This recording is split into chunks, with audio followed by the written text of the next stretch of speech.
kami dari kelompok 3 akan menjelaskan tentang hardware matkul pengoperasian komputer. Perkenalkan, nama saya Naila Salsabila. Nama saya Muhammad Atala. Dan saya Safina Ganes Anindya.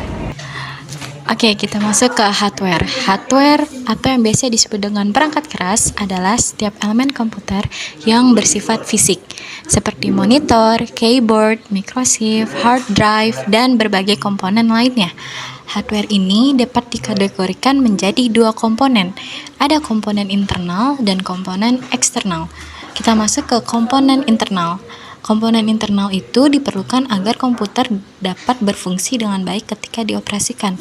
Komponen internal secara kolektif memproses atau menyimpan instruksi yang disampaikan oleh program atau sistem operasi (OS). Sementara komponen eksternal atau yang biasa disebut perangkat periferal dipasang ke komputer untuk menambah dan meningkatkan fungsionalitas komputer. Komponen hardware eksternal merupakan item yang sering dihubungkan secara eksternal ke komputer untuk mengontrol fungsi input dan output. Ke CPU. CPU singkatan dari Central Processing Unit adalah perangkat keras komputer yang berfungsi untuk menerima dan melaksanakan perintah dan data dari perangkat lunak. Dengan adanya CPU nih, komputer dapat bekerja sesuai dengan instruksi yang diberikan kepadanya. Dengan demikian, tugas dari unit kendali ini adalah yang pertama, mengatur dan mengendalikan alat-alat input dan output. Yang kedua, mengambil instruksi-instruksi dari memori utama. Yang ketiga, mengambil data dari memori utama jika diperlukan untuk memproses. Yang keempat, mengirim instruksi ke ALU bila ada perhitungan, aritmatika, atau perbandingan logika.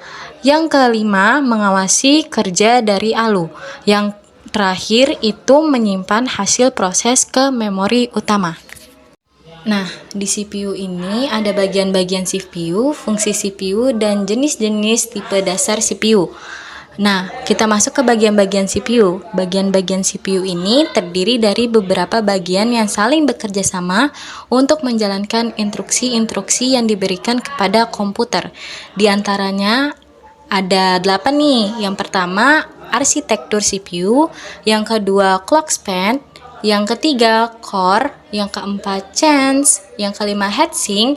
Yang keenam, arithmetic logic unit atau ALU. Yang ketujuh, bus interface unit atau BU. Yang kedelapan, ada control unit.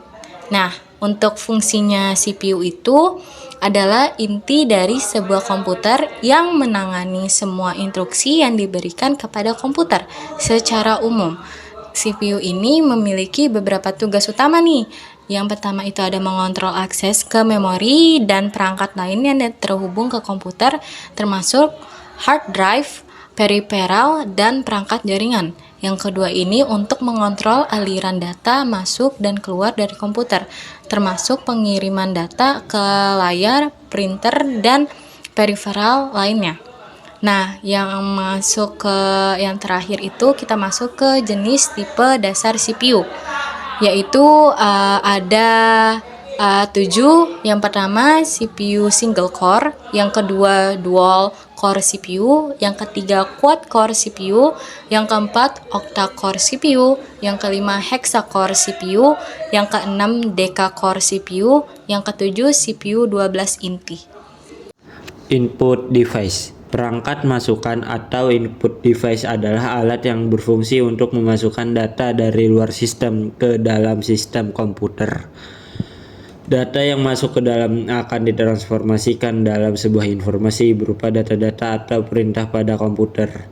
Perangkat input biasanya dikendalikan secara langsung oleh pengguna. Perangkat input digolongkan ke dalam dua kelompok, yaitu perangkat input langsung dan tidak langsung.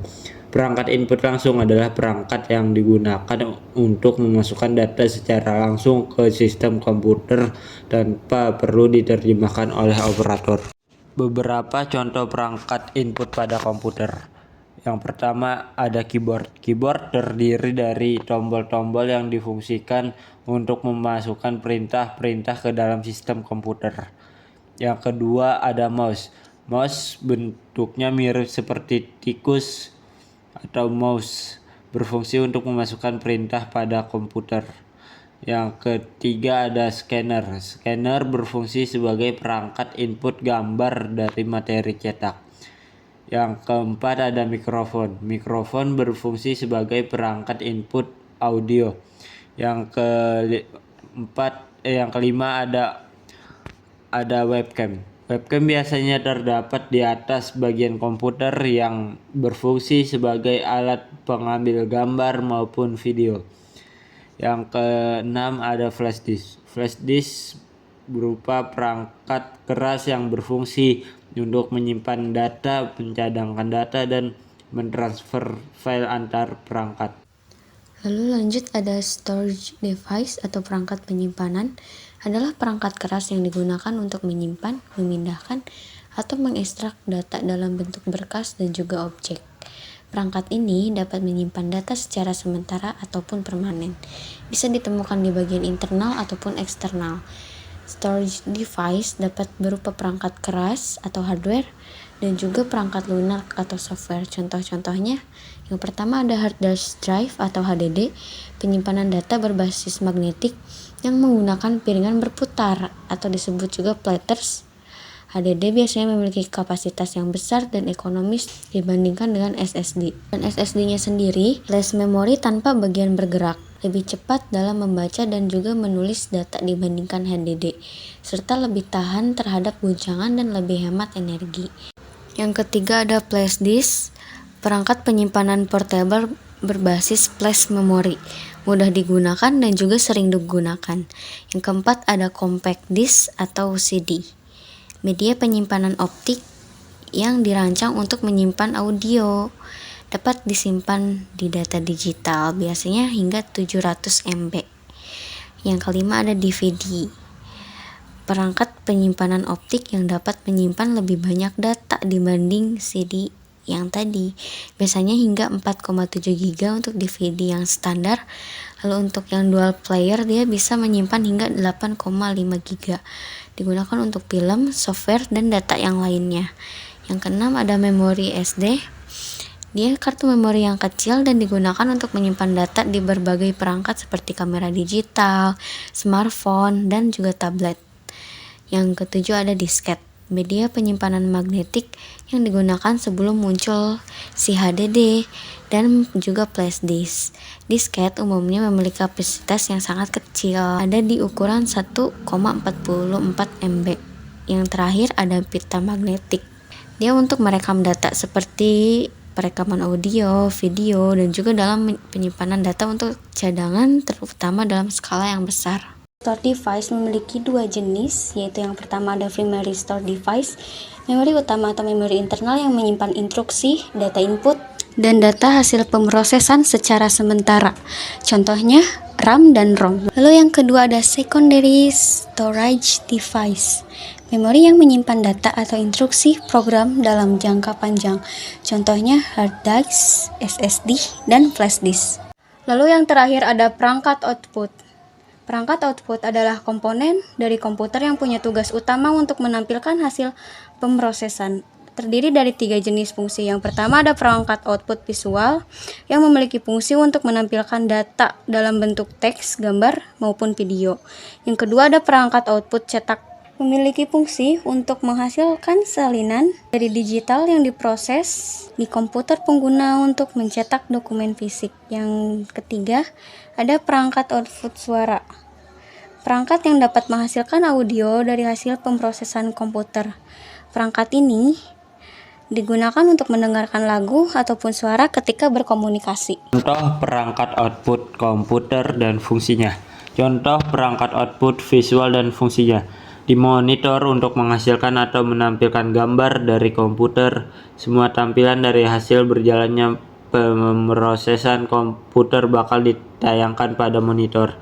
Dan di proyektor, fungsi perangkat output ini sama seperti di monitor, yaitu menampilkan konten yang termuat di komputer lewat proyeksi cahaya dan lensa. Proyektor dapat menampilkan konten komputer ke bidang yang lebih besar seperti layar besar atau dinding. Contoh perangkat output cetak dan fungsinya. Printer berfungsi untuk mencetak secara fisik data atau dokumen digital yang terdapat di komputer. Pengguna dapat mencetak surat, artikel, laporan, dan dokumen. Plotter fungsinya sama seperti printer, untuk mencetak data digital, untuk mencetak data grafis atau gambar ke bidang besar seperti banner. Contoh perangkat output suara dan fungsinya. Speaker berfungsi untuk menghasilkan suara atau audio. Speaker biasanya digunakan untuk mendengarkan musik atau memutar audio lainnya. Earphone punya fungsi yang sama dengan speaker, yaitu menghasilkan suara atau audio. Earphone hanya bisa didengarkan secara personal untuk satu orang. Sekian dari kelompok 3. Terima kasih. Wassalamualaikum warahmatullahi wabarakatuh.